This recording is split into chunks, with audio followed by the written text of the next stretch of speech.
MRKK, un cacatoès qui vivait une vie paisible dans la ville de Parfumville, souffrait d'un drame terrible, il avait perdu tout sens de l'odorat. Un comble pour un cacatoès habitué aux meilleurs arômes de la région. Tout avait commencé un matin comme les autres, quand MRKK s'était levé, avait enfilé sa coiffe en plume arc-en-ciel et avait tenté de savourer l'odeur de son café matinal. Rien, nada, que dalle. Pas même une petite effluve de Robusta pour réveiller son bec endormi. Désespéré, il avait alors consulté Dr Nasal, le spécialiste ORL du quartier. Après une série de tests étranges impliquant des huiles essentielles, des plumes de tatou amuse-gueule, et des coins confits, le verdict était tombé, anosmie. MRKK avait perdu son odorat. Les rumeurs couraient à Parfumville, certains disaient que c'était un complot de la rivalité des perruches pour discréditer les cacatoès, d'autres pensaient qu'il avait simplement inhalé trop de parfums en tout genre.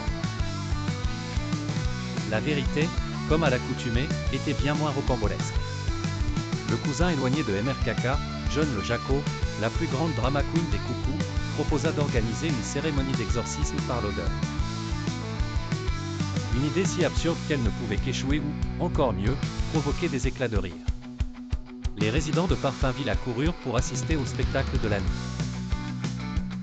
On brûla de l'encens de paprika, on pulvérisa des aérosols à la vanille de Madagascar. On eut même droit à une fontaine de camembert fondu, de quoi en faire pâlir d'envie les moines. MRKK, au centre de ce désastre olfactif, n'eut d'autre choix que de rire. Il perdit son odorat, certes, mais gagna une sagesse inattendue. Parfois, les drames de la vie sont faits pour être pris avec un éclat de rire et une plume bien placée. Depuis ce jour, on n'eut plus besoin de le convaincre pour participer à des fêtes loufoques, il en devint même l'organisateur en chef. Le monde ne pourrait jamais sentir comme avant, mais il pouvait toujours rire, et c'était presque aussi bien.